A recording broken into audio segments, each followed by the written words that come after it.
YCP PSC సమావేశంలో YS Jagan కీలక వ్యాఖ్యలు చేశారు. నల్లపురెడ్డి ప్రసన్నకుమార్ రెడ్డి హత్యాయత్నమే లక్ష్యంగా దాడులు చేశారన్నారు జగన్. ఆ రోజు ప్రసన్నకుమార్ రెడ్డి కనుక ఇంట్లో ఉంటే పరిస్థితి ఏంటని ప్రశ్నించారు. వైసీపీ పీఎస్సీ సమావేశంలో వైఎస్ జగన్ కీలక వ్యాఖ్యలు చేశారు. నల్లపురెడ్డి ప్రసన్నకుమార్ రెడ్డి హత్యాయత్నమే లక్ష్యంగా దాడులు చేశారన్నారు జగన్. ఆ రోజు ప్రసన్నకుమార్ రెడ్డి కనుక ఇంట్లో ఉంటే పరిస్థితి ఏంటన్నారు జగన్.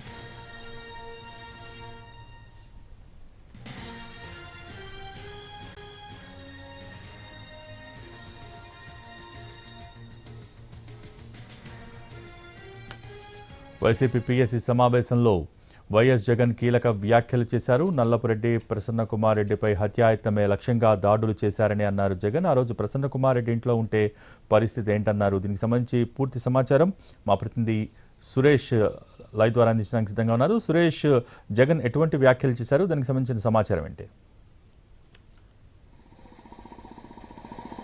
ఎస్ భోగి, ఈరోజు తాజా రాజకీయ పరిణామాల నేపథ్యంలో వైసీపీ కేంద్ర కార్యాలయంలో మాజీ సీఎం జగన్ అధ్యక్షతన పీఏసీ సమావేశం జరిగింది. ఆ పార్టీకి సంబంధించిన పొలిటికల్ అడ్వైజరీ కమిటీలో ఉన్న కీలక నేతలు ఈ సమావేశానికి హాజరయ్యారు. పెద్దిరెడ్డి రామచంద్రారెడ్డి, బొత్స సత్యనారాయణ సహా పలువురు కీలక పీఏసీ సభ్యులు ఈ సమావేశానికి హాజరైన పరిస్థితి ఉంది. ప్రస్తుతం ఈ సమావేశం ముగిసిన అనంతరం వైసీపీకి సంబంధించిన కీలక నేతలందరూ బయటకు వస్తున్న పరిస్థితి అయితే కనిపిస్తూ ఉంది. ఈ కార్యక్రమం ఏదైతే ఈ సమావేశంలో ప్రధానంగా ఆసక్తికర కీలక వ్యాఖ్యలు చేశారు వైఎస్ జగన్. అదేవిధంగా వైఎస్ జగన్ కి సంబంధించిన భద్రత విషయంలో కూడా తమకున్న అనుమానాలను ఆయన ముందు వ్యక్తం చేశారు పీఎస్సీ సభ్యులు.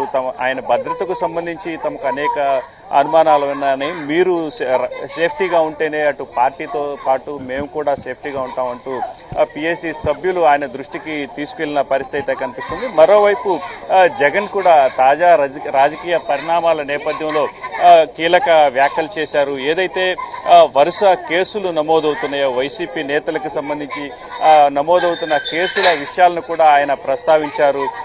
కేవలం ఆరోపణలు వాంగ్మూలాలతోటే వైసీపీ నేతలపై అక్రమ కేసులు బనాయిస్తున్నారంటూ ఆయన చెప్పిన పరిస్థితి ఉంది. ఏదైతే నెల్లూరుకి సంబంధించి అటు కాకాణి గోవర్ధన్ రెడ్డితో పాటు ప్రసన్నకుమార్ రెడ్డిపై కూడా అక్రమంగా కేసులు నమోదు చేశారని, ప్రసన్నకుమార్ రెడ్డి ఇంటిపై దాడి చేసిన సమయంలో ఆయన ఇంట్లో ఉంటే పరిస్థితి ఏందంటూ ఆయన తీవ్ర వ్యాఖ్యలు చేసిన పరిస్థితి కనిపిస్తా ఉంది. మరోవైపు ఏదైతే చంద్రబాబు ప్రభుత్వం ఈ ఇచ్చిన హామీలను నెరవేర్చడంలో కూడా పూర్తిగా విఫలమైందంటూ ఆయన పీఎస్సీ సభ్యులకు దృష్టికి తీసుకొచ్చే ప్రయత్నం చేశారు. దీంతో పాటు ఆయన మరో ఆసక్తికరమైన అంశాన్ని ఇవాళ తీసుకొచ్చిన పరిస్థితి కనిపిస్తా ఉంది. మొత్తం మీద ఏదైతే ఈ వైసీపీ సభ్యులపై ప్రస్తుతం ఈ ఆరోపణలు నేపథ్యంలో దానికి సంబంధించి ఒక కార్యాచరణ రూపొందించేందుకు మాత్రం ఆయన సిద్ధమైన పరిస్థితి ఉంది. పార్టీ తరఫున త్వరలో ఓ యాప్ను విడుదల చేస్తామని, దానికి సంబంధించి ఏదైతే ప్రభుత్వ వేధింపులు కానీ అన్యాయాలు కానీ జరిగిన వెంటనే ఆ యాప్లో వైసీపీకి సంబంధించిన సభ్యులు నమోదు చేసుకునేలా ఏర్పాట్లు చేస్తున్నామని చెప్తా ఉన్నారు. మొత్తం మీద ఏదైతే ఈరోజు పీఎస్సీ సమావేశం మాత్రం ఆసక్తికర పరిణామాల మధ్య చోటు చేసుకున్నట్టు తెలుస్తుంది. కీలకంగా మాత్రం ఇవాళ ఈ యాప్ను డెవలప్ చేసే అంశంపై మాత్రం జగన్ స్పష్టంగా చెప్పిన పరిస్థితి కనిపిస్తా ఉంది.